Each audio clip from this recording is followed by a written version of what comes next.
Assalamualaikum warahmatullahi wabarakatuh. Perkenalkan, nama saya Maula Zikri, NIM 1901800050.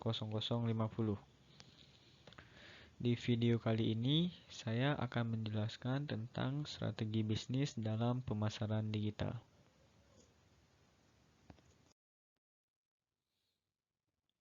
Pengertian bisnis digital. Menurut Pearce dan Robinson tahun 2013, strategi adalah rencana main suatu perusahaan. Strategi mencerminkan kesadaran perusahaan mengenai bagaimana, kapan, dan di mana ia harus bersaing menghadapi lawan dengan maksud dan tujuan apa.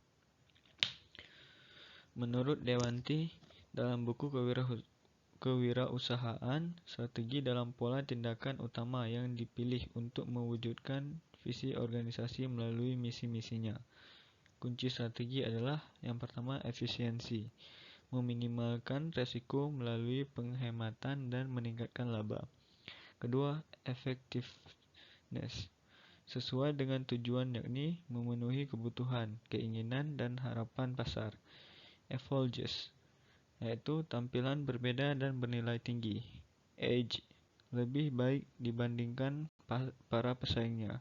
Dan yang terakhir, excellence, berjalan mulus tanpa halangan yang berarti.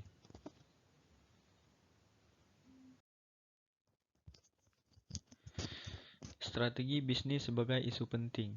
Sebuah isu strategi mendorong atau melahirkan perubahan-perubahan besar di dunia ini. Revolusi industri misalnya. Kalaulah tidak karena isu strategi yang diciptakan oleh Robert Malthus tahun 1778 dengan penelitiannya yang mengejutkan yang diberi judul An Essay on the Principle of Population as it Affects in the Future Improvement of Society, yang mengatakan bahwa the power of population akan tumbuh jauh melebihi kemampuan the power in the earth. Mungkin rakyat Inggris belum akan terdorong untuk menciptakan mesin-mesin guna meningkatkan produksi pertanian, dan mungkin belum akan terjadi pengembangan mesin industri sebagai dampak dari perkembangan mesin-mesin pertanian.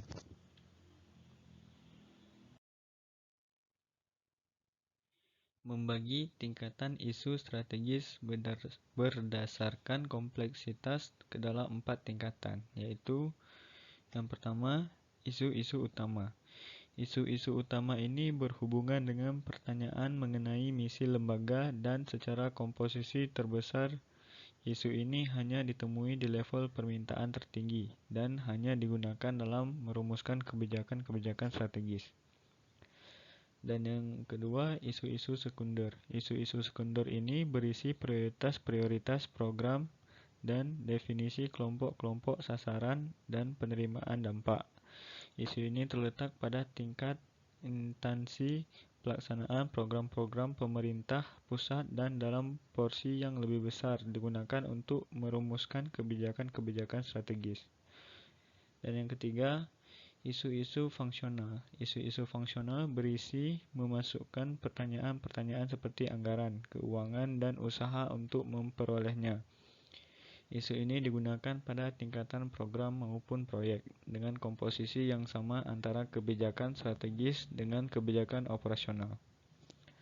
Dan yang keempat, isu-isu minor. Isu-isu minor ini meliputi personal, staf, keuntungan bekerja, waktu liburan, jam kerja, dan petunjuk pelaksanaan serta peraturan. Isu ini digunakan untuk menjawab pertanyaan-pertanyaan pada tingkatan proyek-proyek spesifik dengan komposisi dominasi kebijakan operasional. Perlakuan konsumen dalam pasar digital. Terdapat 4 perilaku konsumen dalam pasar digital, yaitu sebagai berikut. Yang pertama, membandingkan kualitas produk dari review di internet. Sebagian besar konsumen Indonesia akan lebih dulu mencari tahu kualitas dari produk yang dibutuhkan dari review yang ada di internet. Biasanya mereka akan memanfaatkan halaman pencarian Google, media sosial, atau kolom testimonial yang terdapat pada toko online Anda. Dan yang kedua, utamakan kemudahan pemesanan dan pembayaran. Di era digital seperti saat ini, harga murah tidak lagi menjadi satu-satunya daya tarik pelanggan. Sebagian besar justru lebih memilih harga produk yang lebih mahal, namun tentunya dengan kualitas dan layanan yang jauh lebih baik. Dan yang ketiga, menyukai personalisasi. Tentu saja masing-masing pelanggan memiliki kebutuhan dan keinginan yang berbeda terhadap produk dan layanan yang Anda beri. Kondisi inilah yang membuat produk atau layanan yang telah dipersonalisasi lebih disukai dan populer di kalangan pelanggan. Dan yang terakhir, yang keempat, tidak ingin tertinggal atau hype trend. Satu lagi, perilaku konsumen dalam belanja di era digital yaitu tidak ingin tertinggal hype atau segala sesuatu yang sedang menjadi trending topic. Strategi dalam pasar digital. Berikut terdapat beberapa promosi di pasar digital.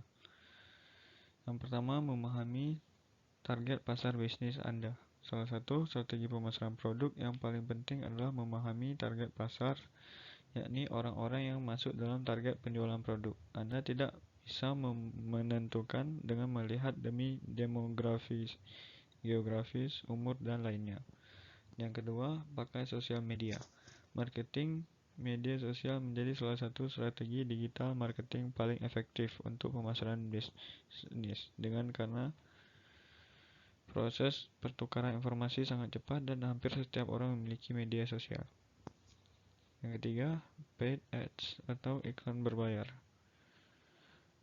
Jika media sosial bisa menjadi cara pemasaran gratis, maka ia juga bisa menjadi berbayar, yakni menggunakan fitur paid ads atau iklan berbayar.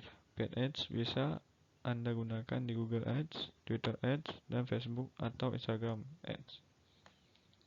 Dan yang keempat, video marketing. Masyarakat juga cukup banyak menyukai konten video karena lebih interaktif dengan gambar bergerak serta musik yang mendukung. Anda bisa membuat video pendek durasi 1-2 menit dan mengunggahnya di media sosial.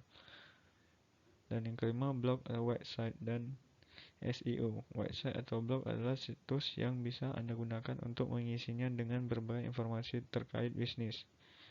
Melalui website, Anda bisa mengedukasi calon konsumen agar mereka tahu bisnis Anda tertarik untuk memakainya.